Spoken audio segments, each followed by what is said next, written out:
Welcome back to Luxury Cruising. I'm your host, Crystal Sodaitis, and I'm very excited to have our guest, Sylvia, here today. Sylvia is the owner and operator of our exclusive sponsor, Lux for Less Travel, and she just came back from a trip around French Polynesia on the famous Paul Gauguin ship, and she's going to tell us what lived up to her expectation and what was maybe just a little bit of hype.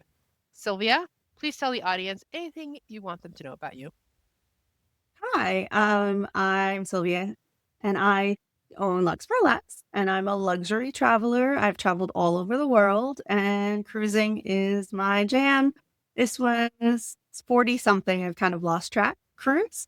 And so I've cruised many lines and was very excited to go back to French Polynesia. This was my third visit to French Polynesia, and this time I did it by cruise. I had done it by land. I had done it by catamaran, and then I wanted to experience it via cruise, and I got to do so with 32 other clients, and some of them were really good friends. So it was a great experience. Amazing. That's fantastic. So tell us what led to you deciding to do this cruise and to take so many people with you. Yeah, so one of my friends slash clients had done it a few years back. She's a big scuba diver, and she wanted to go back. She wanted to have that experience again. French Polynesia is lovely. It's a once in a lifetime, but if you can go more than once, go more than once. So she wanted to go back on the Paul Gauguin. Her love of scuba diving is really what drove this. They do offer scuba diving right off the ship.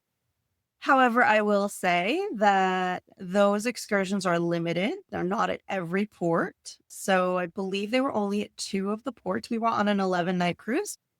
So they open the back of the ship and they take you off to the dive sites. And so, her being a big diver, this was the big appeal for her. And she invited her friends who begat more friends, who begat more friends, and a small group grew. There were 33 of us in total. Wow. Cool. Just focusing on the group for a minute, and I imagine that the Paul Gauguin ship is pretty small. So, rough estimate, what percentage of all of the passengers was this group? We were more than 10% of the ship. So typically it holds about 320 guests, and there were 230 on board. So we were more than 10% of the ship.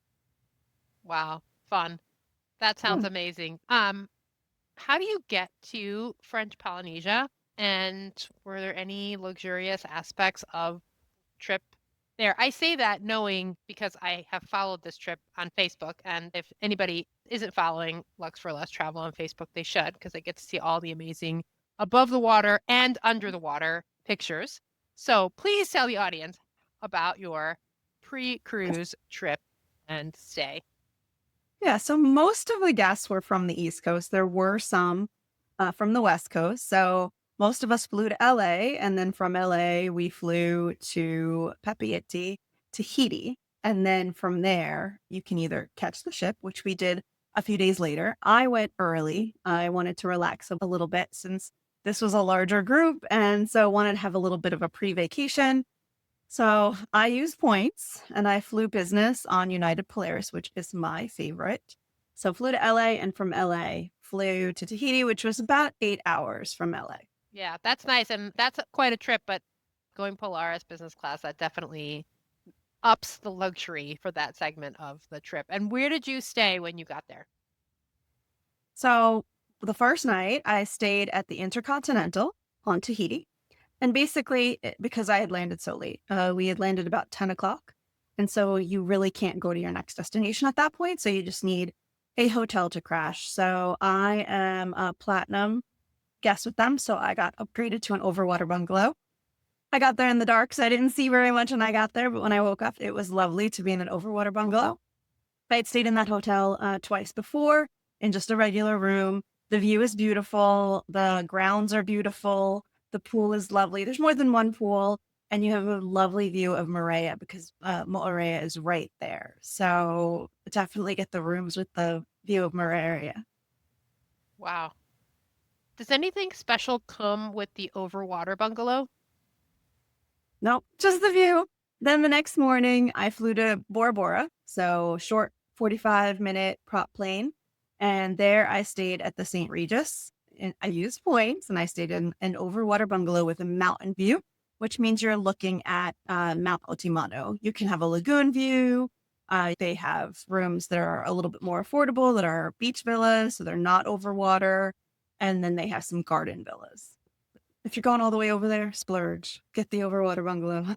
So what is it? Because I hear people talking and raving about the overwater bungalows, and I saw your pictures. And so what is it? What is the appeal of an overwater bungalow?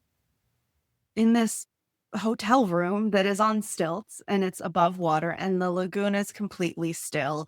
And there are fish floating underneath your villa. And depending on the villas that you're in, most of them have glass panels in the floor. The one I had stayed in 2003, you actually could move that floor panel out of the way, feed the fish.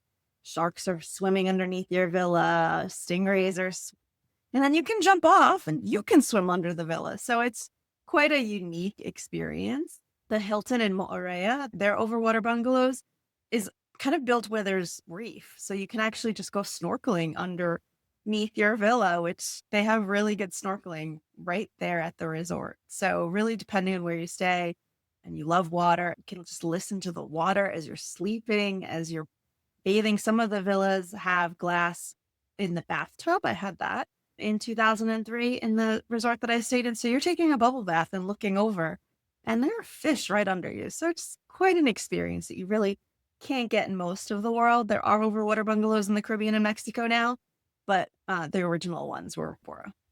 Wow, I never knew that. Wow. Yeah, now overwater bungalow is definitely on my list. So It's a bucket list item. just keep Definitely do it. adding and adding things to it. And okay, so now onto the ship. Tell us, had you been on the ship before? I had not, just my one friend. So there were 31 of us that had not been on this ship before. So the ship, it's small. It's luxury as they advertise it. We were in the port. Onboarding was pretty easy. You just kind of walk on. Probably took an hour, the whole embarkation process, which wasn't too bad. It's a little hot and humid, but that's, you're in French Polynesia, so you deal with that.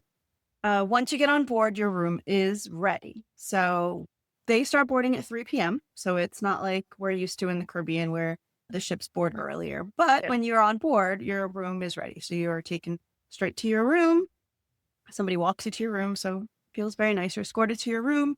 And the room was okay. This is an older ship. The ship was built in the early 2000s, I believe. So it's an aged ship. It's been refurbished a couple of times, but it showed its age. The rooms were nice. They were clean, but it is dated. I'm sorry. I believe the ship might have been built in the 90s, but it had like 1980s, 1990s kind of decor vibes. Hmm. Yeah, yeah. And the rooms, I'm sure, were somewhat smaller than what a more modern luxury ship. Correct. Yeah, if you're going to compare it to a luxury line like Explora, those are suites. They're well appointed. They're larger. So these were pretty standard size cabins, even though the price tag isn't standard. So just keep that in mind. The bathroom was the shower tub combination was a little odd, which I thought I'm a relatively young person and I thought I would slip and fall and break a hip. Whereas the demographic for this cruise line is much older than I am. So the tub was very curved, like abnormally curved, where there wasn't much flat area for someone to stand. So I thought that was a bit of a hazard. Yeah. Especially if it's just a shower tub combo. Like you don't have the option of taking a separate shower on a flat surface. And if you want the tub, then you just have the tub. Correct. And I thought it was odd because the bathroom itself by the sink had a bar so you could hold on. So since it is a smaller ship, it doesn't have the modern technology of some of our newer ships nowadays. Newer ships have stabilizers. So even though we were most of the time in pretty relatively calm waters, that ship was rocking and rolling in the evenings. So I definitely would make sure I was taking my shower when we were docked before we left port or, when it wasn't too rocking and rolling. Wow, that's good to know. Wow. Anything else about just the ship layout or the room that you think people should know? I mean, it's small, so the ship doesn't have typical like, spa amenities. I'm a spa girl. And so it doesn't, you're not going to have a thermal spa that you would be kind of expecting in a luxury ship. So I was a bit disappointed. I got my 3 massages and then got one free, which I really did enjoy. But it would have been nice to have that thermal spa, that sauna, that steam room type thing, which they don't have on board. It's an older ship. There are 3 restaurants. So they all serve the same dinner. So it's kind of, there's no one main dining room. And the differences are one kind of has that main dining room feel with the really high ceilings and giant pillars. That one is called L'Etoile. Then there's Le Grill, which is an outdoor on top by the pool deck restaurant, which can be very uncomfortable in the evening when it's hot and humid and you kind of need air conditioning in French Polynesia. We only dined there once on the inside portion. The night we overnighted in Bora, they take the tables out and they put them around the pool, and we had dinner outside, which was a little nicer because there's more air. So that was fine. And the third one was my favorite, La Veranda. Smaller, more intimate, and it had a better view, in my opinion, of just the ocean. Like you could pretty much see 180 degrees ocean depending on where you were sitting. So that was my preferred restaurant. It was smaller, it was quieter, but they all serve the same meal. So it's not like you're getting a different meal every night in a different restaurant. Oh, interesting. So not really like a specialty dining, or do they have any specialty dining? There is no specialty dining, no. No, So, and same that was restaurant, same food, different restaurants. same food, different restaurant. And the dining is a little odd in the sense that, like a typical cruise ship or even luxury liners, you can make reservations in an app ahead of time. So you kind of know. Whereas you're not allowed, they don't have a system. They don't have it where you can go ahead in an app and make dining reservations, which became kind of an issue when you're traveling with 32 other people and you all want to have the same dining. And so that was a challenge. Even dealing with the groups department, they weren't willing to give us set dining ahead of time, which kind of stressed out our group. And they said, oh, well, when you get on board, you can get dining. Having 19 couples running to the dining desk to try to get Yeah. the same time. So logistically, they haven't worked out things to make it easier for groups to travel. And as the travel agent, that was a lot of stress on me. And then my clients would say, well, I don't have dining. Are we going to be able to eat together? And then the leader of our group, who kind of invited all her friends was very kind of stressed out about it and was like, well, I'm going to get on ship as soon as they open and Hmm. run to the dining desk and try to get us seating. And so for the 11 nights, I was only allowed to get 4 reservations for the group ahead of time.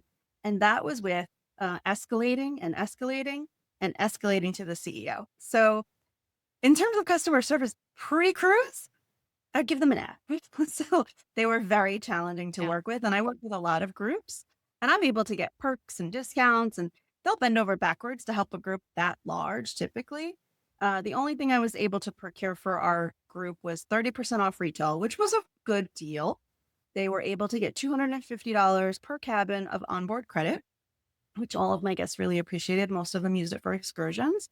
And that private outdoor dinner overnight in Bora. Other than that, they really weren't willing to work with our group and give us anything else. So that was a little disappointing. Yeah. And not in keeping with what you would consider that Polynesian hospitality, which seems very friendly and really committed to customer service, making the customers and clients happy. Yeah, Paul Gauguin is a French company. They're headquartered in France and they've been recently acquired by Ponant, but they seem to function independently for Ponant. I've worked with Ponant and Ponant was great to work with. I don't think that integration has happened. And there definitely seemed like Paul Gauguin didn't necessarily care about having happy clients ahead of time. And my sense was it's a bit of a one and done ship. Most people are not going to cruise French Hmm. Polynesia multiple times, whereas in the Caribbean are going to different islands. It's a long way to go. It's a pretty big trip. It's pretty expensive. And I kind of got the sense from their lack of customer service, they knew they got you once and they knew you weren't going to come back. So they really didn't have to try very hard. Yeah, that's a shame. I mean, because they are sort of, if you want to cruise around French Polynesia, they've historically been known as sort of the go-to cruise line, cruise ship for that experience. And if they make it unpleasant, then Who's going to want to do that? Well, there were two ships that were kind of following the same itinerary as us. And so it was the Regent Silversea and the Seabourn. And I would definitely say those three options are much better in terms of luxury. I've sent lots of clients on those and always have had wonderful customer service. So in that sense, I would probably go with the other liners. I think initially Paul Gauguin was the one historically, first to do it, but I think some other lines are doing it better. Well, that's good to know now that there's options. Mhm. And was there any sort of Polynesian flavor to the cruise, the food, anything?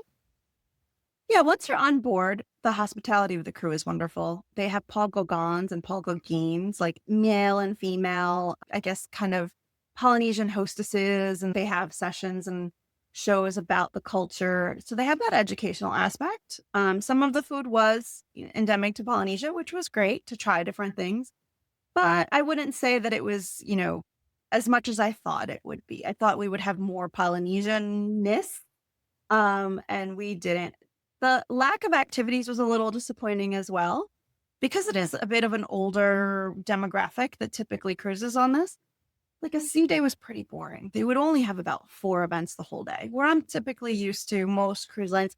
There's at least 1 or 2 things going on somewhere on the ship about every hour. And sometimes it would be like, you'd have fear of missing out, right? It's like, do I want to play bingo or do I want to go learn how to make a bracelet and that type of thing? And that wasn't the case. There was a lot of downtime on sea days and when you were on the ship. If you weren't going on an excursion, there was nothing going on the ship. So you Wow. pretty much had to leave. Yes, there were no activities when the ship was on board. And not everybody got And off. I spoke to several clients and guests that were on the ship that would skip. There was one gentleman who never got off. He just was cruising just to enjoy the view. Not much to do except to sit on the pool deck. And my biggest criticism of the ship is that lack of shade. Only one small part mm, of one side has shade. And that doesn't, if you've got 230 guests and there were about 15 shaded seats, that, left, you're either baking in the sun, hoping someone's going to get up and leave. I'm somebody on a sea day who pretty much finds a chair and sits there and reads all day. So that's pretty unfortunate for somebody who would want my spot. So I would say that is a big miss. If they could shade a little bit more of their decks, then people would go outside more. But you'd have to get up early. I would make sure I got up early and literally sat in that seat right after breakfast. By like 7:45, I was sitting in my lounger.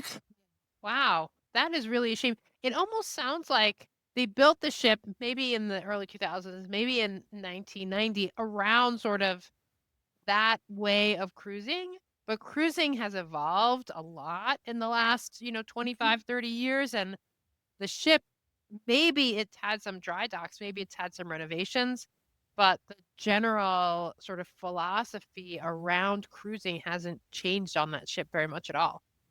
No, the ship is a bit of a destination in itself too. You want to explore and try Yeah. different things, sit in different parts of the ship. And one thing I love about Virgin, there's all these different spots to sit. It's not just like the pool deck. There's other areas outside. Royal has that, Celebrity has that, where it's not just by the pool. If you want something a little quieter, you're indoors if you're not sitting by the pool. Like there are no options, or you're baking in the sun. So that was a little disappointing. Yeah, and especially the weather there, it's not like sometimes in the Caribbean where the sun is shining and the temperature is pleasant enough that you could be outside in the sun. Like, obviously, if it's August in the Caribbean, like no one's sitting in that sun for hours on end, but there are times when it's pleasant. I don't know if French Polynesia gets like that or if it's always hot and humid. It was so hot and humid. The sun is beating down on you. So there was no relief. Every once in a while there'd be an overcast, 15 minutes and be like, ooh, some relief. But yeah, the sun is strong and it was a very hot 11, 12 days when we were there. Wow. So you mentioned the excursions. Were there any Paul Gauguin sponsored excursions that you thought really like, oh, I could only get this on Paul Gauguin? This was really a great experience. I would say no. I'm somebody who tries to get the best deal for an excursion. And all of the islands are really, really small, that pretty much whatever Paul Gauguin was offering, you could find it on a Viator, or if you did some more research on the different vendors on the island, you could book it directly. I personally booked one excursion in Aitaki, and it took us to Honeymoon Island and I think it's called One Foot Island. It had a small post office there. And that was an okay excursion. Didn't knock my socks off, but I'm pretty sure I probably could have found that on Viator. I did it because I wanted to be with some of my friends in the group. But other than that, most of us just kind of did our own Viator excursions because the islands are really small. And the best one I did was sea scooters with turtles. And so it's where these turtles live. So you're guaranteed to see these beautiful turtles. And then you had a sea scooter. And so you're zipping around in the water with this underwater scooter, which was so fun. I was basically a child and got to see these wonderful turtles. And then they take the pictures for you with their wonderful GoPro. So you're not fumbling with your phone or your GoPro. And Yeah. so we had wonderful pictures. You probably saw those wonderful pictures of those turtles. Some of them didn't even look real. They looked like they Oh, were yeah. AI. Yeah. So that was my favorite excursion. That sounds amazing. That sounds like it's almost worth all the trip and the heat and all that just for underwater scootering. There is nothing like French Polynesia. I went once in 2003, never thought I'd go back. Then I went again in 2019 and thought, oh, I'm never going to go back again. It's such a large trip to do. And then when this opportunity came up, and if another opportunity comes up, I'll probably go back for a fourth time. It's just a magical place on earth. So if you get a chance to go to French Polynesia, Yeah. For people who maybe aren't swimmers and scuba divers or mhm, snorkelers, mhm, are there things to do? Like we've talked about on the ship, but in on the islands, are there other things to do? they are heavily water based excursions for the most part. Um, in Moorea, I did do an ATV tour, which was fabulous. It rained on us and we went up this crazy mountain and had beautiful views. And that was a very fun excursion. But for the most part, most of the excursions are jet skiing and snorkeling and, going out on a boat to look at dolphins. And so it's mostly water based. I would say the islands don't have much to see. Those individuals in our group that would do kind of the island bus tour didn't come back that happy. It's mostly water based, and some of the islands, it's hard to even find a nice beach. So that could be a challenge too. So Bora Bora is beautiful, but most people go to be in an overwater bungalow, and their resort has a private beach, and that's where they get their beaching. And Bora Bora really only has one public beach, Matira Beach, and it's small and not very shaded. And, there's not lounge chairs and umbrellas. So it's a little different if you're used to cruising in the Caribbean where you could just go to Paradise Beach Club or rent two chairs and an umbrella. It's not like that in these islands. So if you're headed for the beach, you're going to bake in the sun because there's not going to be shade. So it's a little different. So you kind of have to be willing to bake in the sun or sit on a bus with 40 other people to look at the island, which doesn't have a lot. Which is a shame and surprising considering what you said about the demographic. And I can imagine, given the price point and the distance, it is going to be more skewed to older people. And I mean, and we know like the younger baby boomers and even Gen X is going to be in that retirement age very soon. We are more than, let's Mhm. say, the generation before us, but even still, there's probably a lot of people that are not going to be zipping around on underwater scooters. Correct. My advice, and I know this is a luxury cruising podcast, is if you're going to go to French Polynesia, do it by land. Stay in a lovely luxury resort in an overwater bungalow. Enjoy it that way. If you want to go do an excursion for a day and see the island or rent a car. So in Bora Bora and in Moorea, I rented cars and I zipped around the island because the tours, there's not much to see. So I just pretty much saw this island on my own in a rental car in probably what I would have spent on an excursion. And I stopped in different spots and I, grabbed food at a different spot. And so I would say, if you're going to do the cruise ships, get off, rent a car and zip around because most of them, it's one road that goes around the island. So you could probably see the whole island on your own and then you're not stuck on a bus with 40 other people that are hot and sweaty as well. I think that's a great tip. And, even if it isn't Paul Gauguin, if it is, I think you said Regent and Silversea. were sort of following you around? And Seabourn, yeah. Rent the car. You don't need to be on a tour with 40 people for 3 hours. You could probably see each island in an hour and do it at your own pace. Stop in the grocery store, stop and get pearls if you're going to buy Tahitian pearls and be at your own pace. I prefer to just do things at my own pace. So I rent cars and I just kind of make my own adventure. Yeah, I think that's great advice, for people, especially if this is a bucket list trip for you. It's important to have the right expectations. And, if you think that you're going to go and it's going to be all rainbows and daisies in paradise and the ship room's kind of small and kind of dated, then that could really impact your trip. So I really appreciate you coming on and telling people the real deal. Yeah. So enjoy it. Definitely go to each of them. Absolutely. Absolutely. It's been a while since you were on the podcast last. Can you remind the listeners and me, how do you define luxury? It has to be better than my home. I think I might have said this last time. I live in a nice home. I have a pretty nice life. And so I'm not somebody who's going to go somewhere where it's rugged. So the food's got to be spectacular. The accommodations have to be more upscale than what I have, and so that's luxury to me. And then add on great service. And I would say the crew at Paul Gauguin were wonderful. By day two, the crew around the pool, I sat in the same spot every day. And Thomas knew my name. Sylvia would do, and he knew my drink. And so he would bring me my Coke with lime every day, and I would never was thirsty. So that's part of luxury too, where, you feel at home, but it's just a little bit better than your home. And they feed you well, and they keep you well hydrated. Awesome. Anything else about this trip that maybe we haven't covered that you want people to know? Definitely fly business if you can swing it because they are long flights and the jet lag and the time difference, it can take a little bit out of you. And if you're going to do a cruise, which I highly recommend, just maybe not Paul Gauguin, maybe do a Seabourn or a Regent or a Silver Sea. Um, Stay somewhere before you get on the ship because it's a long flight and you're tired and you don't want to miss out on that first day on the ship, just kind of tired and sleeping. It's a long trip. So give Yeah. yourself an extra day or two beforehand and enjoy an overwater bungalow before you get on the ship. Yeah, that sounds for sure amazing. So, and all my questions are out of order today. Did this trip on Paul Gauguin meet your expectations for luxury? Meet your definition of luxury? Unfortunately, it did not. The ship was a little bit below what I would consider luxury standards because it was built in the 90s and hasn't really received the upgrades. I'm used to a bit of a ship that's a little bit more shinier and has more space and has more amenities. And I was a little disappointed with this ship. Yeah, sounds like it. But I really appreciate you coming on and, giving us your real and true review of Paul Gauguin.